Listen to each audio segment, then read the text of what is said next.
Bismillahirrahmanirrahim. Assalamu alaikum.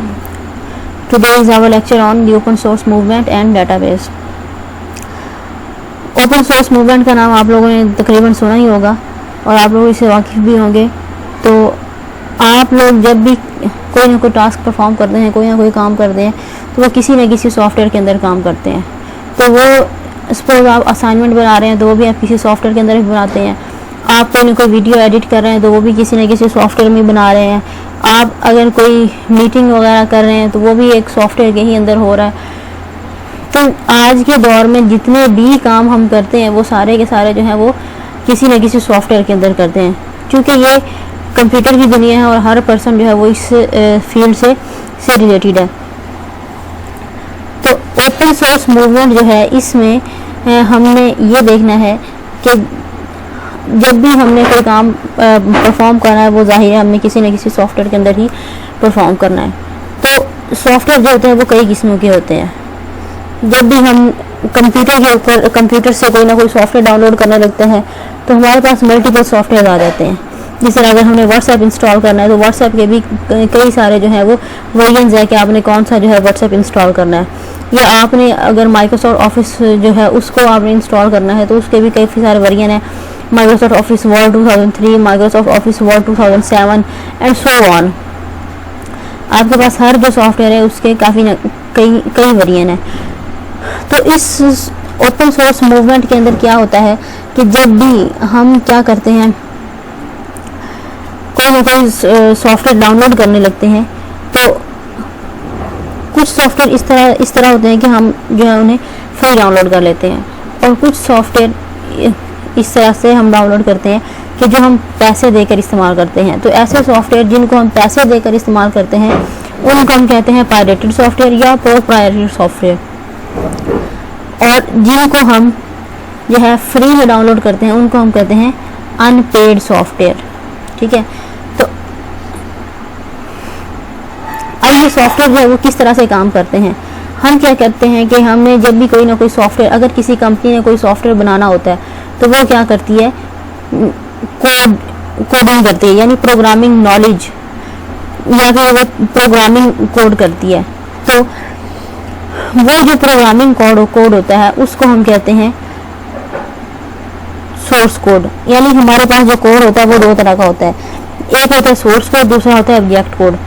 तो computer क्या हम इंसान जो है वो सोर्स कोड को इजीली अंडरस्टैंड कर सकते हैं, क्योंकि हमने जो किसी भी लैंग्वेज में जो हम कोड लिखते हैं हाई लेवल लैंग्वेज के अंदर वो सोर्स कोड कहलाता है। अब कंप्यूटर जो है वो हमारे सोर्स कोड को इजीली अंडरस्टैंड नहीं कर सकता, बल्कि अंडरस्टैंड कर ही नहीं सकता।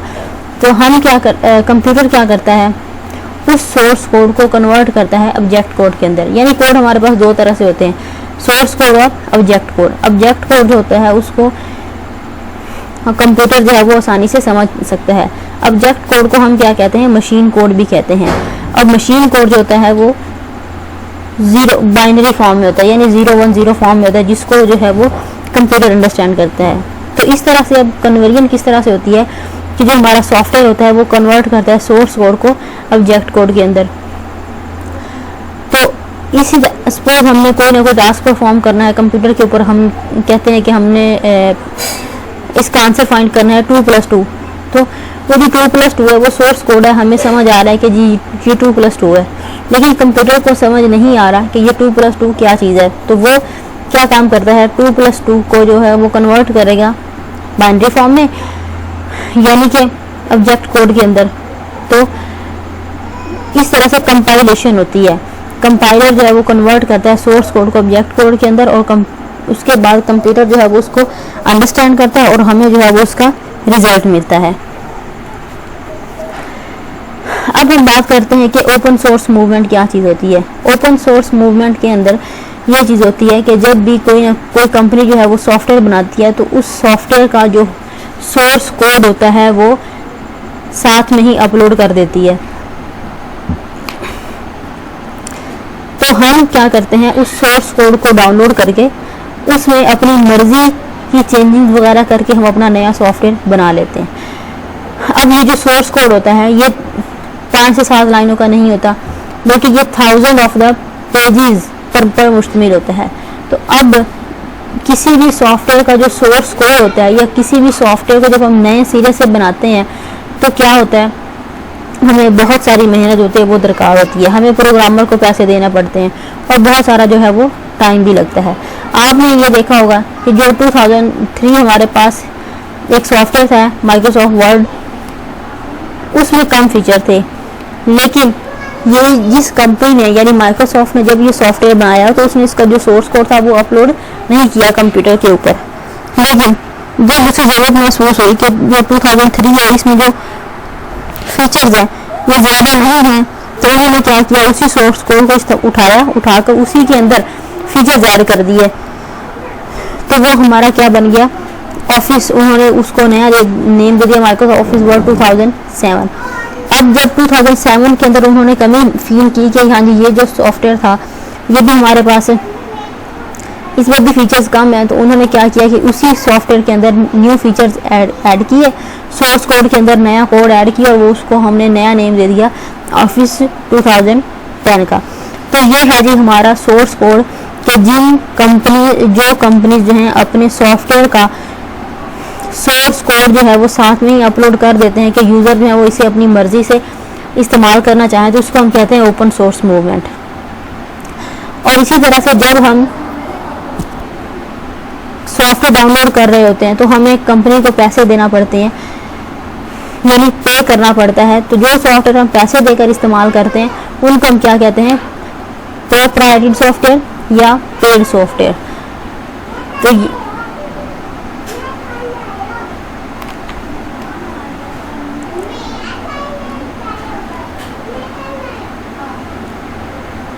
हाँ जी,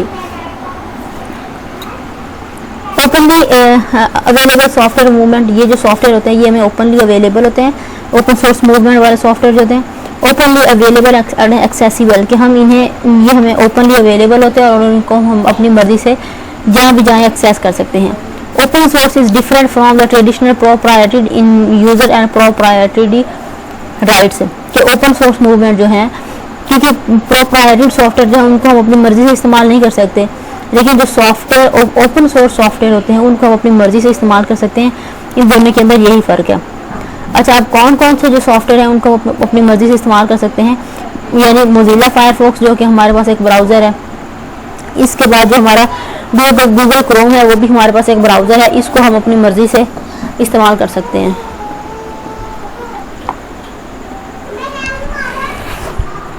इसके बाद एंड्रॉइड है एंड ओपन ऑफिस .org है, ये सारे के सारे जो सॉफ्टवेयर हैं इनको हम अपनी मर्जी से इनके सोर्स कोड को डाउनलोड करके अपना कोड इनके सोर्स कोड में ऐड करके तो हम जो है इनको जो है वो इस्तेमाल कर सकते हैं। हाँ जी, ओपन सोर्स सॉफ्टवेयर में और कौन कौन सी चीज़ें आती हैं, सोर्स कोड, कि इसका जो सोर्स कोड होता है वो हमें ओपनली अवेलेबल होता है। इसके बाद फ्री रीडिस्ट्रीब्यूशन, कि हमें जो है कोई पाबंदी नहीं है कि फ़लाँ पर्सन इसको यूज़ कर सकता है और फ़लाँ पर्सन इसको यूज़ नहीं कर सकता, तो यानी कि ये फ्रीली अवेलेबल होता है हमें। ड्राइव्ड वर्क से मुराद ये होता है कि जो हमारा काम होता है वो डिवाइड हो जाता है, कि हम क्या करते हैं उस काम को ड्राइव कर लेते हैं कि हमें ज़्यादा काम नहीं करना पड़ता। सपोज हमने एक सॉफ्टवेयर बनाना था तो उसके लिए हमें तकरीबन अरसा चाहिए था 6 मंथ्स का, तो हम क्या करते हैं उसी से रिलेटेड सोर्स कोड उठाकर उसी के अंदर अपना 2 से 3 दिनों के अंदर अपना सोर्स कोड ऐड करके तो हम अपना जो काम होता है उसको हम डिवाइड कर लेते हैं। इसके बाद नॉन डिस्क्रिमिनेटरी के ये इसमें ये फ़र्क नहीं होता कि पैरेटेड सॉफ्टवेयर और अनपैरेटेड जो सॉफ्टवेयर होते हैं ये उनके दरमियान में भी तकरीबन फ़र्क ख़त्म कर देता है open source movement. Non destructive case के ऊपर हमें कोई पाबंदी नहीं है कि हमने इस सॉफ्टवेयर को यूज़ करना है और इस सॉफ्टवेयर को यूज़ नहीं करना। हाँ जी, नेक्स्ट है जी हमारा वाई ओपन सोर्स, कि हम ओपन सोर्स को क्यों यूज़ करते हैं।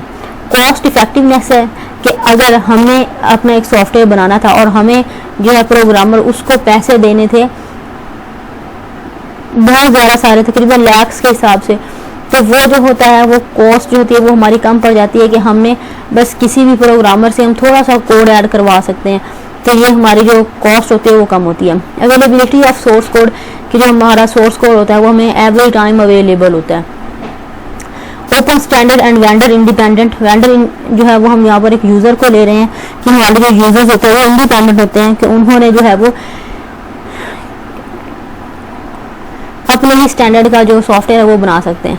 Reduce maintenance cost, maintenance cost से मुराद ये होता है कि जब हमने एक सॉफ्टवेयर बना लिया है तो उसकी जो टेस्टिंग होती है वो हमने करनी होती है, तो वो कॉस्ट भी कम पड़ती है क्योंकि जो सॉफ्टवेयर होता है वो ऑलरेडी टेस्ट किया होता है, तो हमें टेस्टिंग होती है वो थोड़ी बहुत करनी पड़ती है, ज़्यादा नहीं करनी पड़ती। इसके बाद है जी आपकी application areas of the open source के कौन कौन सी एप्लीकेशन हैं जहाँ पे हम ओपन सोर्स को यूज़ करते हैं। जी हमारा जो ऑपरेटिंग सिस्टम है लिनक्स, इसका जो सोर्स कोड है वो ओपनली अवेलेबल है, तो इसको हम यूज़ करते हुए अपना जो है सॉफ्टवेयर अपना न्यू तरह से हम अपना ऑपरेटिंग सिस्टम बना सकते हैं। इसके बाद जो आपका सर्वर है अपाची, इसका सोर्स कोड ओपनली अवेलेबल है, आप इसके अंदर चेंजिंग वगैरह कर सकते हैं। MySQL आपका डेटाबेस का एक सॉफ्टवेयर है, इसको में भी आप अपनी मर्ज़ी से चेंजिंग वगैरह करके इसको यूज़ कर सकते हैं। इसके बाद लैंग्वेजेस में है PHP है, इसके अंदर भी जितने सॉफ्टवेयर बनाए जाते हैं वो भी ओपनली अवेलेबल होते हैं, तो उनके अंदर भी हम अपनी मर्ज़ी से चेंजिंग वगैरह कर सकते हैं। इसके अलावा ब्राउज़र में है आपका मोज़िला फायरफॉक्स, विकीपीडिया, ये सारे जो हैं इनकी जो सोर्स कोड है वो ओपनली अवेलेबल है, तो इन्हें भी हम अपनी मर्ज़ी से इस्तेमाल कर सकते हैं।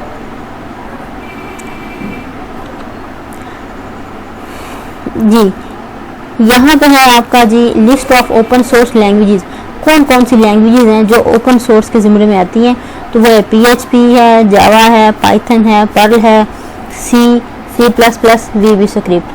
तो ये सारी की सारी जो लैंग्वेज हैं ये आपकी ओपन सोर्स लैंग्वेजेस हैं कि इन लैंग्वेजेस के अंदर जितने भी सॉफ्टवेयर बनाए जाते हैं वो सारे ओपनली किसी हद तक ओपनली अवेलेबल होते हैं।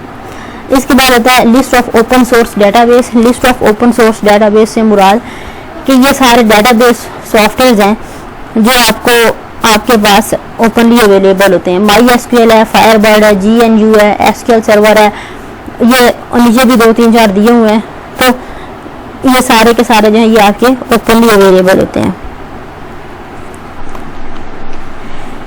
नेक्स्ट है जी आपका list of open source operating system कि कौन कौन से ऑपरेटिंग सिस्टम है जिनका सोर्स कोड हमारे पास इंटरनेट के ऊपर अवेलेबल है, तो वो है जी लिनक्स हो गया, यूनिक्स हो गया, अबंटू हो गया, ओपन सोलरिस हो गया, तो ये सारे के सारे जो हैं आपके पास ओपनली अवेलेबल है। तो अबंटू जो है यानी कि सारे हमारे पास ऑपरेटिंग सिस्टम है। अबंटू जो है वो सबसे छोटा और स्मॉल जो है वो ऑपरेटिंग सिस्टम है जो कि किसी भी छोटे बोर्ड PC के ऊपर आसानी से चल जाता है।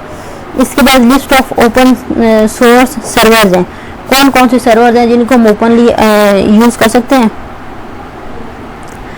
जोनेस है, मोनो है, अपाची है, ड्रूपॉल है, इन 4 सर्वर्स को जो है वो आप अपनी मर्जी से इनका सोर्स कोड जो है वो डाउनलोड करके आप इनके अंदर चेंजिंग वगैरह कर सकते हैं। जी हमारे पास मेरिट्स हैं कि हमने जो है ओपन सोर्स की कुछ ना कुछ हमारे पास मेरिट्स आ गई हैं। लोअर कॉस्ट से मुराद कि इन्होंने जो प्रोग्रामर्स हैं उनकी कॉस्ट जो है वो कम कर दी है कि अगर हमने सॉफ्टवेयर बनाना है, हमने प्रोग्रामर्स को लैक्स के हिसाब से पैसे देने हैं, तो वो जो कॉस्ट होती है वो कम हो जाती है क्योंकि हमने जो सोर्स कोड था वो डाउनलोड किया और उसी के अंदर थोड़ी बहुत चेंजिंग वगैरह कर दी। ओपन सोर्स प्रोवाइड फ्लेक्सिबिलिटी से मुराद के हमारे पास जो सॉफ्टवेयर होते हैं वो एक से ज़्यादा अवेलेबल होते हैं कि हम अपनी मर्जी से जितना जौन सा मर्जी वर्जन उठाना चाहें वो उठा सकते हैं। इसके बाद है the collaborative nature of the open source community create software that can offer customizability which results in relevant adoption कि जो हमारे ओपन सोर्स सॉफ्टवेयर होते हैं वो क्या करते हैं, उन्होंने एक आप कह रहे हैं कि बहुत सारे सॉफ्टवेयर इस तरह के क्रिएट करते हैं जो कि कम्युनिटी के लिए बेनिफिशियल है। इसके बाद कुछ लिमिटेशंस भी हैं जाहिर है। इसके साथ साथ people should have programming knowledge कि जिन लोगों ने इसके अंदर चेंजिंग वगैरह करनी है, सोर्स कोड उठाना है, उनको प्रोग्रामिंग नॉलेज होनी चाहिए। Lack of standardisation due to multiple developers, lack of standardisation due to multiple developer से मुराद कि अगर हम एक सॉफ्टवेयर यूज़ कर रहे हैं तो हमने अगर उसके बाद गलत कोड ऐड कर दिया है तो हमें कोई पूछने वाला नहीं है कि आपने जी गलत कोड ऐड क्यों किया।